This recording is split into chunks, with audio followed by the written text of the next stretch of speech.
And we are live. Welcome everyone to the Lettering Crate. This is the last Lettering Crate of this year. It's the Christmas special, and we call it Christmas special because I have gifts prepared for you. So I have here one of my books, The Golden Secrets of Lettering, not only one, but two of these books to give away at the end of this session. The winners of these books will also get our 10-year anniversary card from the studio, which is turned out beautifully. So I'm gonna send to the winners, I'm gonna send the books and also the cards.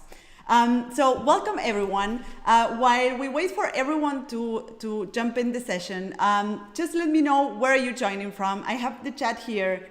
I have the selected projects right here with me. Today we have an upgraded session with 2 cameras, and Elias here is managing the session, so if anything goes wrong, you can always blame him.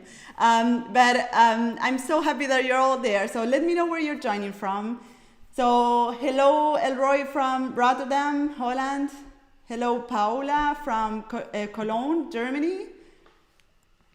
Okay, great. Italy, Claudia. So Monica from the UK. So Grace is joining from California. Rebecca from London. So hi Maria Eugenia from Argentina. Francesca from Italy. So great. Oh, okay, great. So Tesai from Berlin. Hi Maria Amalia from Rio de Janeiro. So a lot of people from Brazil always joining the Lettering Crate, so big fans of the Lettering Crate.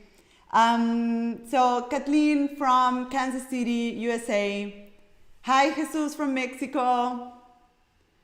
Annie from Finland. So hello everyone, welcome. I'm so happy to be hosting this last Lettering Crate of the year. So for those that haven't joined the Lettering Crate yet, let me explain shortly what the Lettering Crate is about. So the Lettering Crate is essentially a critique session to lettering projects. So what we essentially do is to receive submissions from all of you, and we select among, I think, hundreds of submissions that we get for each session.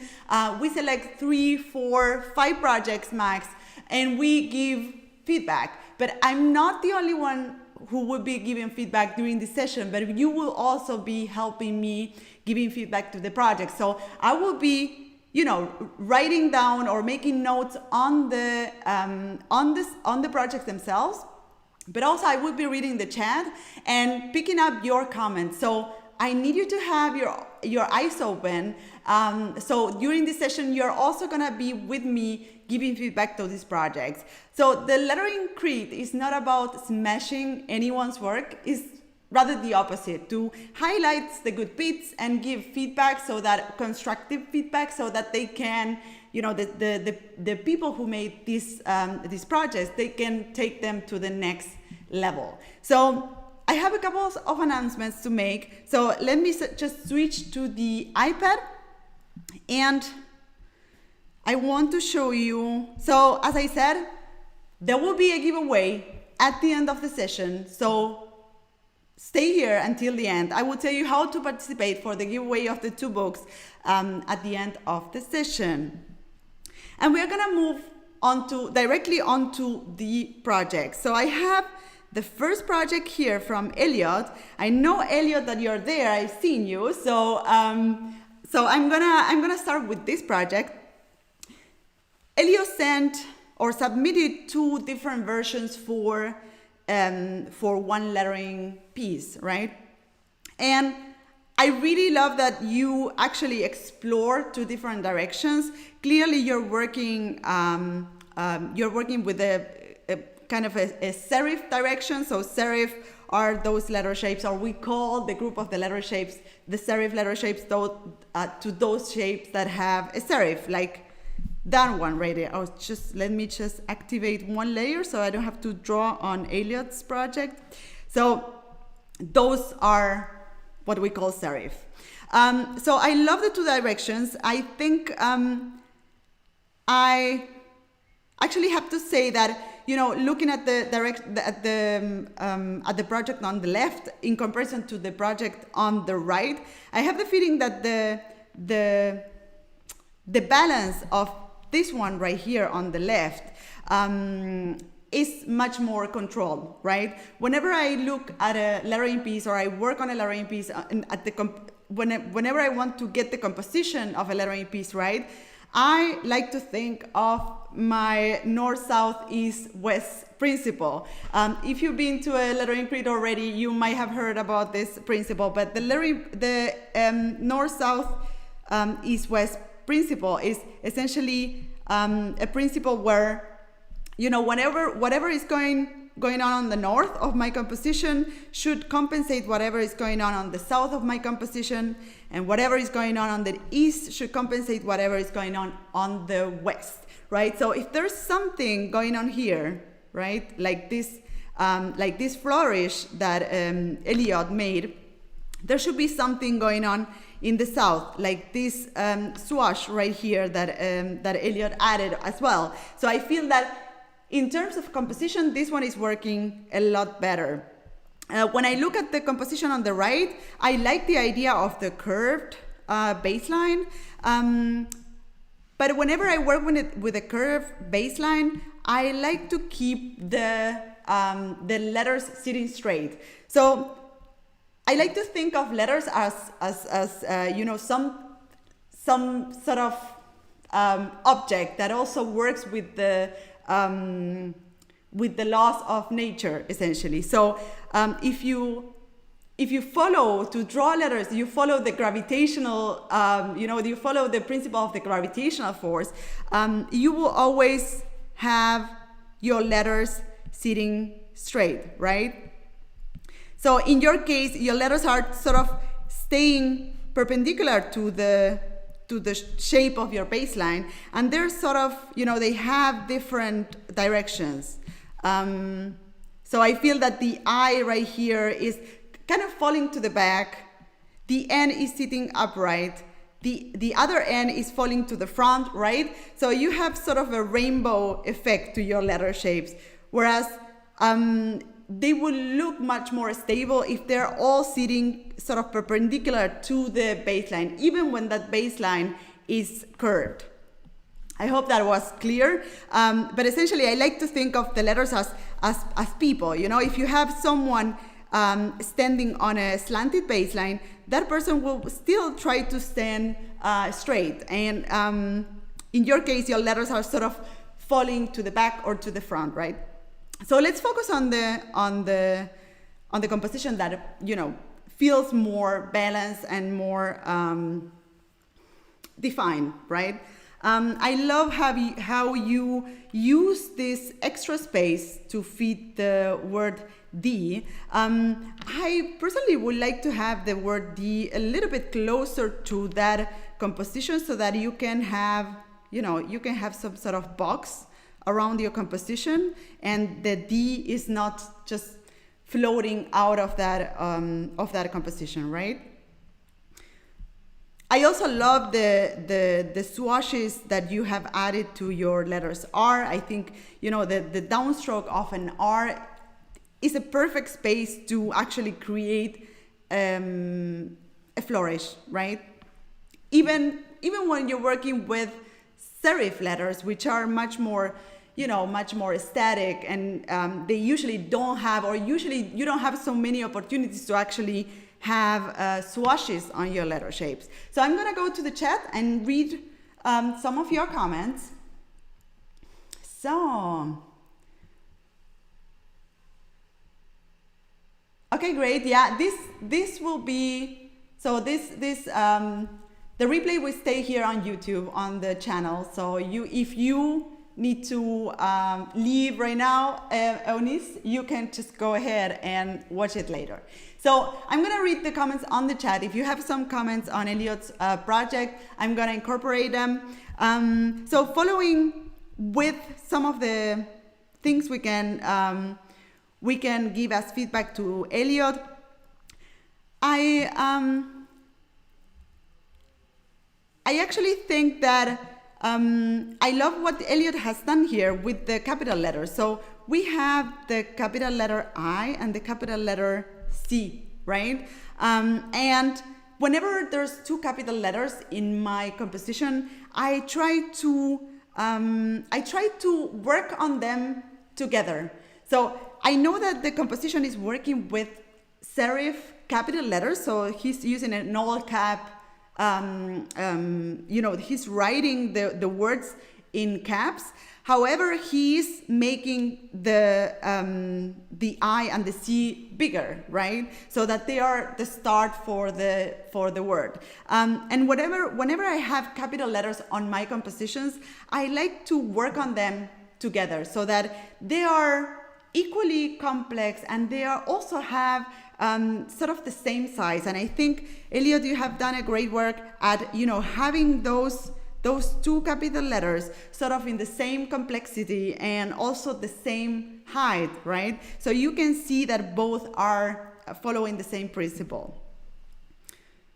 What I would suggest you on top of that is that you have the C sort of sitting on the baseline of your word, so that it gives a stable baseline to that specific word, to critique, right? So Elroy. Sorry, I'm saying Elliot all the time, but yeah, you're welcome. So we're moving on to Maria Eugenia's project now. Let me just activate one more layer right here. So Maria Eugenia she's creating a lettering piece with,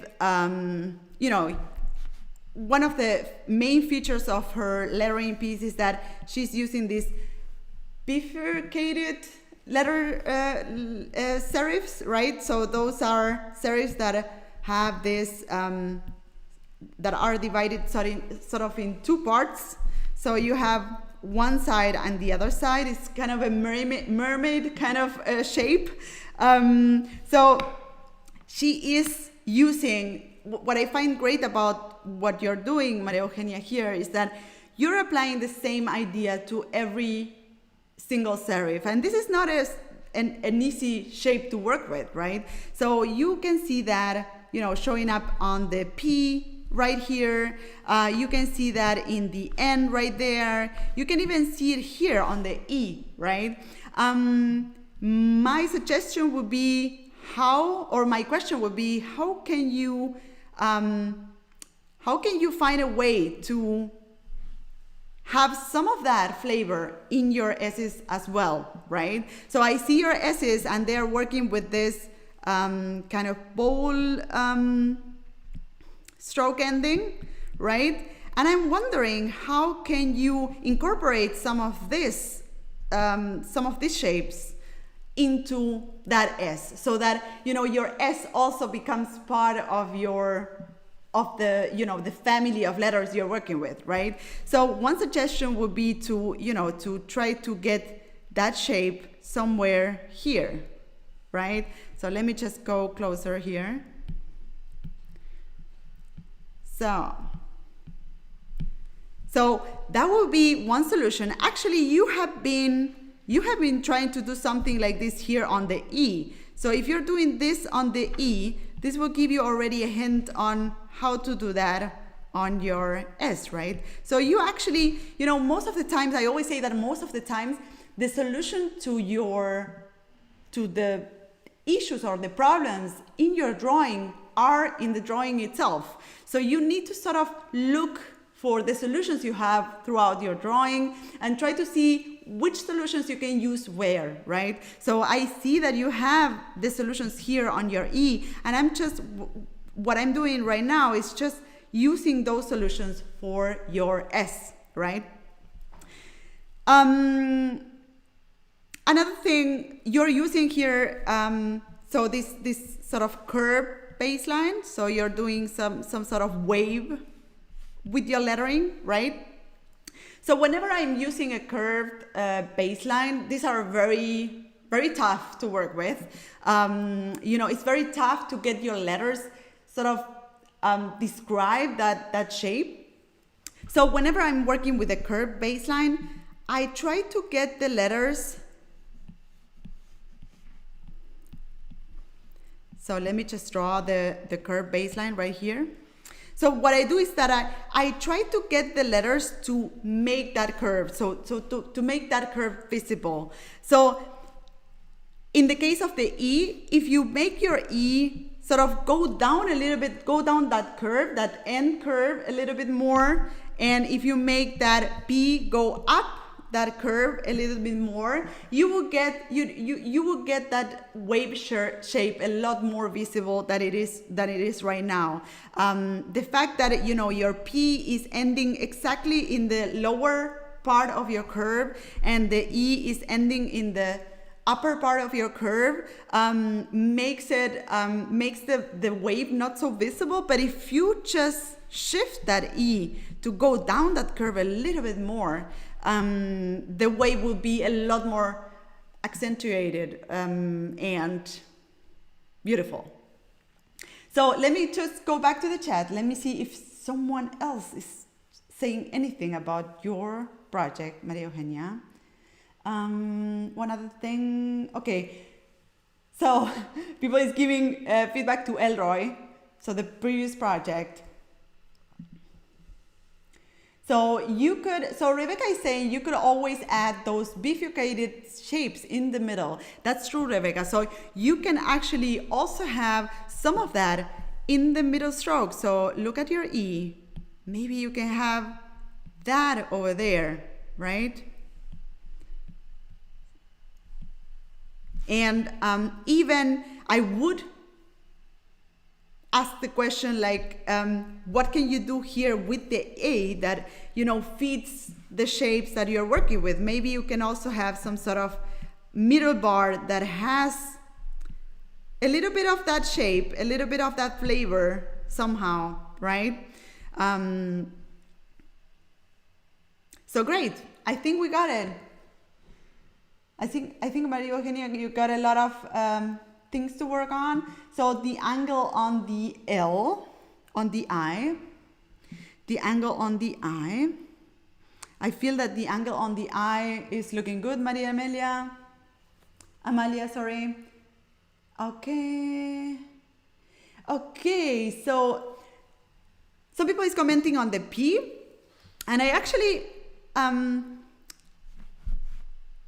so let's talk about your capital letter, because I always say that, whenever you're working on a lettering piece, please include a capital letter. The capital letters are, they add a lot of flavor to your lettering. The rest of the lettering can be very controlled and stuff and very readable, but your capital letters are a perfect space to go crazy and do crazy shapes and do some sort of a statement. So in your case, I see that you're trying to make some sort of a statement with your capital letter.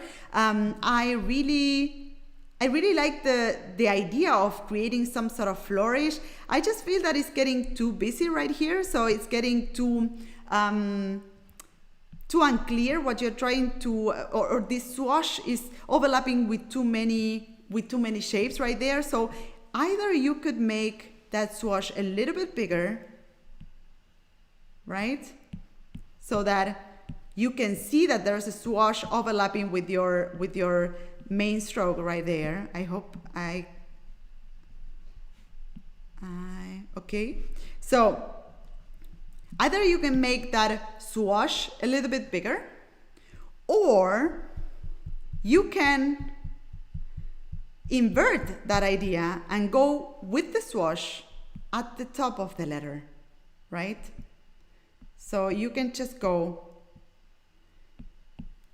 keep it simple right here in the middle of the letter shape of the capital letter, and go very swooshy at the top, right? That would simplify this overlapping for you, right? So your letter P won't have so many serifs and swooshes and stuff, but rather will have, a serif, which is very characteristic from your shapes or from your lettering, and we'll have a swoosh on top of that, right? I hope that makes sense. Another thing I would do is to shift your P a little bit to the top of the composition so that, you have your P doesn't go down so much as it is right now. All right? Good. Let's move forward to the next one. Let me just go check if that, if the chat is saying something about your project. So the Badrita, the bifurcated shape could be added at the end of the P curve too. So she's suggesting that you could try to add some sort of bifurcated shape right here at the end of your swatch. So a little bit of a challenge there, but I think it's doable. I always say that whenever you have an idea, draw it. You can always go back, but if you want to prove if that's a good solution, just draw it and then you can always undo whatever you did. So let's go back. I struggle using grids. Okay, Monica. So how will you end the vertical part of the P? Yeah, that's a good question. So you're wondering here, Sana, how would I end the vertical part of this P, right? Because since we are doing the swatch right there, right? We have the bifurcated shape right here. I think there's so much going on in this P right now that my suggestion would be to just go for something simple, either a straight shape or to add a little bit of a curve to this, and that's it, actually.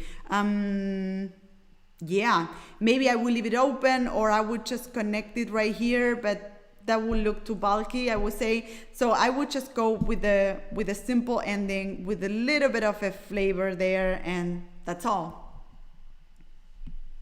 right? Okay, so Maria Eugenia, you have a lot of feedback for your next steps with your lettering bees. And another suggestion I want to do here, which I think could be useful for all of you, is that whenever you're working, you're sketching lettering, try to feel the shapes. You have seen me, drawing this bee right here. You have seen me feeling those shapes. Every time I drew a stroke, I added some substance to it. Try not to work with outlines, right? But try to just feel those outlines so that you can see how heavy your letters are. You can see how heavy your strokes are. You can have an idea of, how heavy your I is next to that O that is sitting right next to it, right? So always feel your shapes. Always work with shape and counter shape. So that means always work, drawing letters is all about the white space, but also the black substance. So try to always work with this two elements, right? So I'm gonna move forward.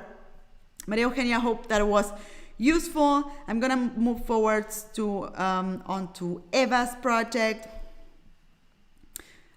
So let me just deactivate those. No, I have Victoria project here. I think we haven't commented on this yet, so I'm gonna move on to this one first. So we have a project so related to this time of the year, right? So Victoria, I think I love what you have done here. I think you are also working very well with this principle that I mentioned before of the north, south, east, west. That principle of having those four sides of your lettering sort of balanced out, right? I love that there's something going on here with that star and those swashes. I think it's very clever how you sort of use the idea of a swash as, you know, the trace of a star. And I love how this shape works with that shape right there, right? They're like dancing together. They're dancing to the same song, right? And I love also how you have flourishes here on the left or on the west of your composition, and how you have flourishes here on the east of your composition that sort of compensate that, right? I also think you're doing a great job at, you know, keeping the slant of your letters very even. So I can see whenever I'm working with script lettering. So this is script lettering. Script lettering essentially is lettering that is made or based on handwriting or connected calligraphy, right? Where every letter connects to the next one. So whenever I work on a script lettering piece, I like to think of a hand. So I always think like, well, is this hand writing really slow? Is this hand writing really fast? You know, is a nervous hand, or is a more, you know, delicate hand that is taking time to write each one of the letters, right? In your case, I feel that, you know, it's a hand that is actually taking time to write each letter, right? And in that sense, you know, since it's writing slow and taking the time to write slow and, you know, make every curve beautifully, it also makes a lot of sense that this is a flourish composition, because if I have time to write each letter beautifully, I also have time to just go around and make beautiful flourishes, right? So I think it makes a lot of sense. All in all, the hand, the speed of the hand with the flourishing in the composition. I like also the idea of the tree that you have incorporated right here. I think actually it's a clever idea to try to draw or illustrate a Christmas tree with flourishing. The only concern here, or the only comment I would do on that tree, is the slant. Actually, I see that, you know, your hand is always, or your lettering is always using the same sort of slant to the letters. And in this case, your Christmas tree is sort of having another, like a different slant. So I would suggest, you know, how can you make that tree sort of follow the slant of the rest of the letters? Maybe, you know, maybe the top bar of your T can give you that first stroke that can help you draw that tree, you know, have that tree following the same slant of the rest of your letters. So that's one thing related to your tree that I feel, you know, it's kind of fighting a little bit with the rest of the composition. So that on the first hand, I think you are also doing a great job with the capital letters. I mentioned before that whenever there is two capital letters, you should ideally try to have them, you know, work on them at the same time so that they have the same complexity and the same, you know, the same width, the same height. So in your case, I can see that, you know, your C is very complex. It has this flourish inside, and I can see also that you're using, or you're sort of using the same feature in your M. In the M, I will always suggest so that you can make it more readable, so that no one will say like, hey, maybe this is a U, or, you know, it's depending on where you were born, actually, you are more likely to read certain letters or certain shapes for a letter than others, right? And I can imagine that some people can say, hey, this looks more like a U. And I think you can just solve that by adding a little bit of an edge to that M. So you can add a little bit of a loop to that M, and that will make it definitely an M, right? So let me go to the chat. I have a few more comments for you, but let me just go to the chat.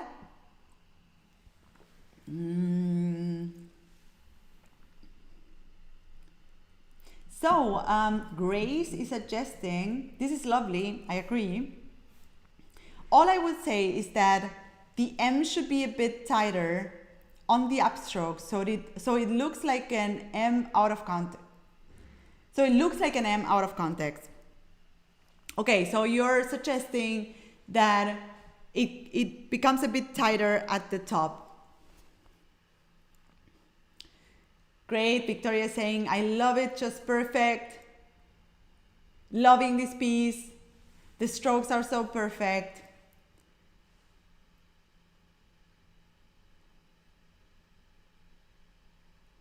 Okay, maybe the cap C. So Elroy is saying maybe the cap C should be a bit more open instead of connecting it to the H. Okay. Yeah, I get your idea. So you're suggesting that this C is kind of open, so freestanding, and then you have the H sitting next to it. Yeah, that could be a solution. Actually, I have no issues with the C connecting right now, but I see your point. I think this could be an option.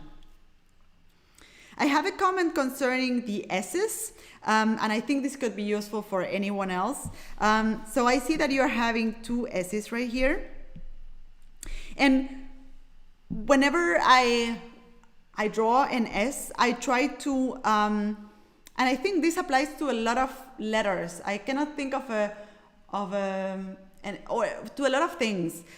So mirrored shapes or mirrored features normally make something look not so interesting or uninteresting.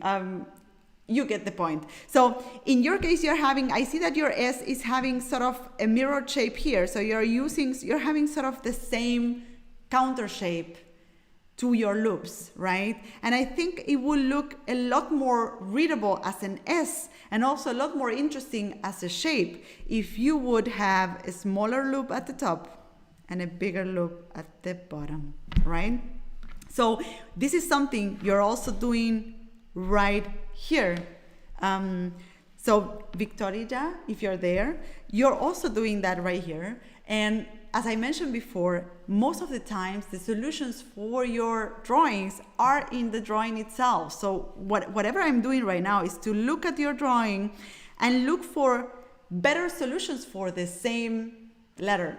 So I see that you did that in that S, and it looks so much more readable as an S and also so much more expressive than this one. What I just did is like, hey, I want to bring something from this S to that S right here. So I will make that that top part a little bit smaller. So some more comments to Victoria.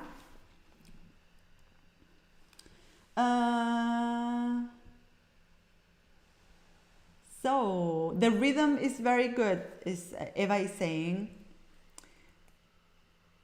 So Maria Amalia is saying capital C could be thicker to differentiate from the extra curves from the M. So the C could be thicker. I'm not sure you mean the strokes, or I'm not sure there. In terms of the stroke width, this is something I normally suggest to just focus. If you're creating your lettering, just take 1 minute at the end or in the middle as well of the creation process. Just take 1 minute to just look at it and pay attention only to the strokes. So try to get let me just clean add another layer. So look at your drawing and look at the stroke widths and try to determine which one is your thinnest stroke and which one is gonna be your thicker stroke. So if you look at your drawing, Victoria, I see that, you know, your E here has a certain stroke thickness that your M here doesn't have, or your M is actually looking thicker than your E right there. You can also see that, for instance, the R and the I right here sort of have the same stroke width, but in comparison to your M, you know, your M is looking a lot thicker. So once you have your drawing, once you have your shapes on the paper, just take 1 minute to look at everything and try to get those shapes consistent. Try to get those stroke widths consistent, right?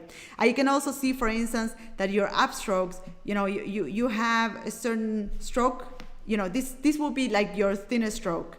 But if I look at your upstroke in this R, it's rather different from that one right here. So are your strokes your upstrokes, so the strokes that go up in the shape, are these gonna be this thick or are they gonna be that thick, right? So it's just about deciding and being consistent with all of that in your drawing. So I hope this was useful for you. Victoria. So I'm gonna move now to Eva's project. So let me activate her drawing. So this is the last project we're gonna review in this lettering grid, and later on we're gonna move on to the giveaway. So stay till the end.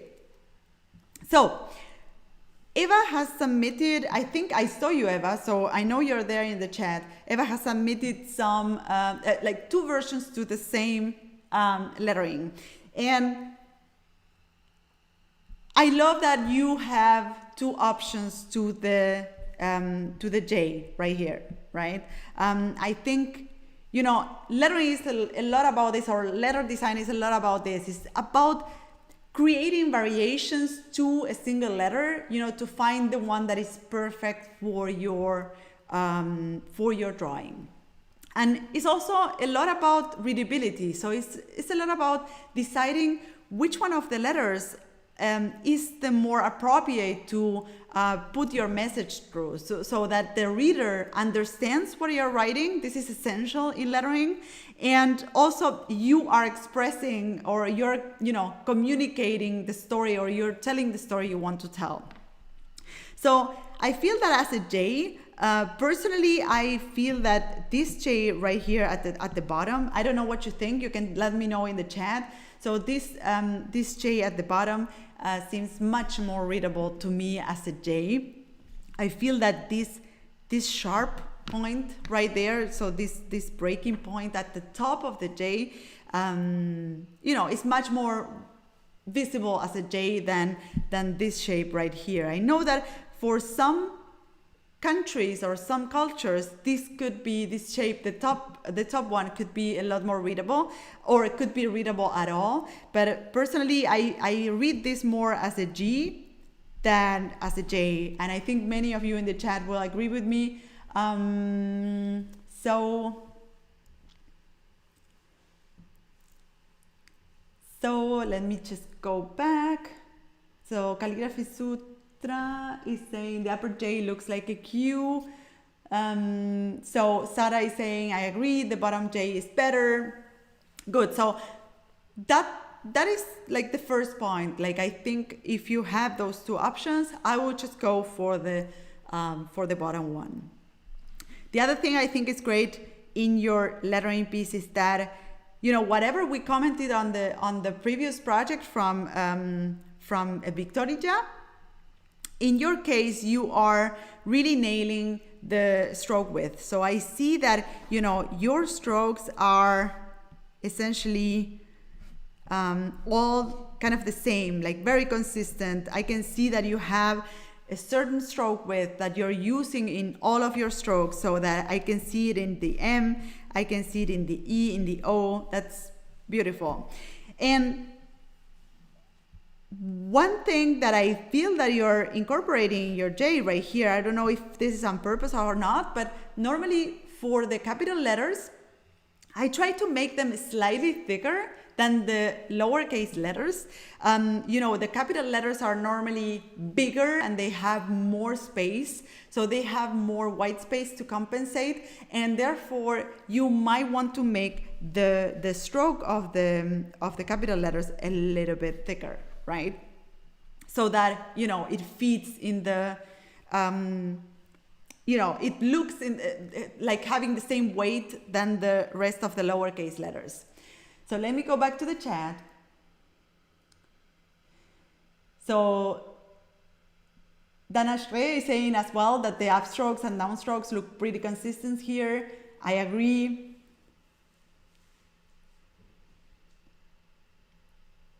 Okay, so Monica is saying this is a beautiful piece. I find the O interesting with that little belly button. Yeah, I agree. So someone was highlighting this feature right here on the O. I think this is a very clever way of sort of giving the idea that there's a loop on the O, and creating some sort of connection between the O and the M. So let me zoom in. I also find very interesting how the shape of the R, so the loop of the R, has a relationship with the shape of the acute in the E. And also when I look at the features, so those loops, this loop right here in the R, or that loop right there in the O, or even the belly of the E, I see that they are also having some sort of, like the same weight. So these additional features to the letters are having a consistent weight to, they're having a consistent weight throughout the word. An extra suggestion I could do with this lettering piece is that even when you're working, whenever you have more words in a composition, so if you have more words to work with, this north, south, east, west principle is really useful and really easy to use, right? But whenever you're working with just one word, this principle gets a little bit more challenging because you don't have so many words to work with, right?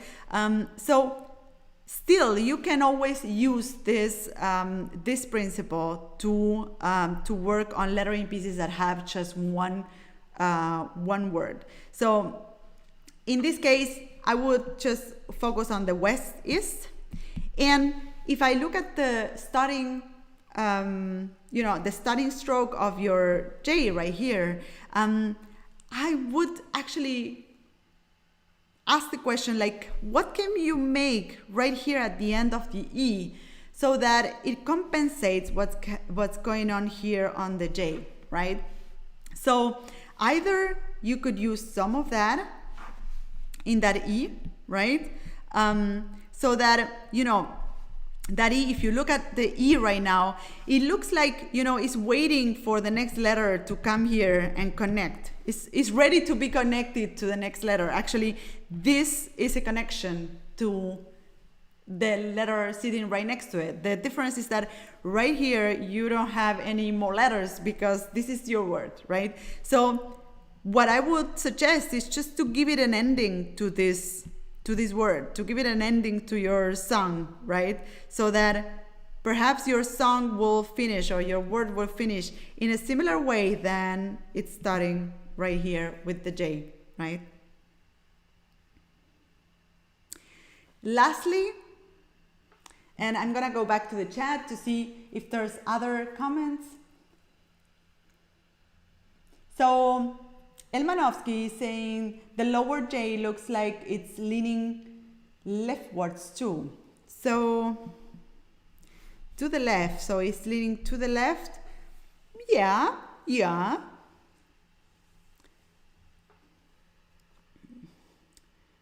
So Tesai is saying really nice piece, love the subtle slant of the letters.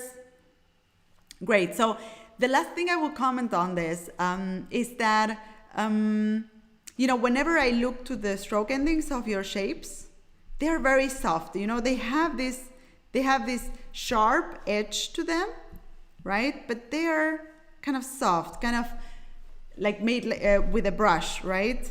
So I'm gonna draw a brush right here. So it seems that these are made with a brush. Whereas if I look at the stroke endings of your M right here, they look like, cut with a knife. So what I would suggest is that you bring some of that flavor to those stroke endings right there in the M. I think that will bring, a lot more consistency to the lettering piece. So I think, Eva, you have a lot of things to incorporate as feedback in your next steps with this sketch, right? But I love what you have done. So give it up for Eva and Maria Eugenia, and let me just showcase their projects. So give it up for Eva. Give it up also for Maria Eugenia, who did Passione. Give it up for Elliot, who made the Inner Critic.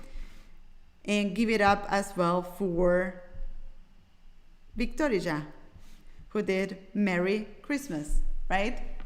Great. And now it's time for the giveaway.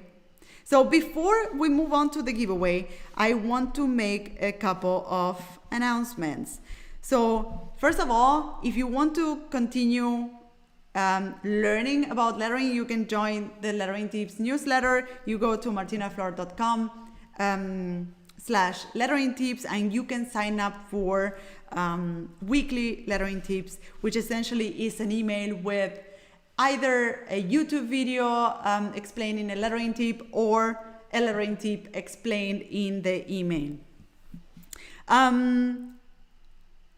So the other thing is that I have, for all of you that sign up for this session, I have a special gift for the lettering seminar. I know that many of you, when we launched the lettering seminar in the beginning of the year, didn't make it to sign up. So I'm sending you a special gift card to your inboxes. So if you signed up for this session, you are getting that gift card in your inbox right after this session.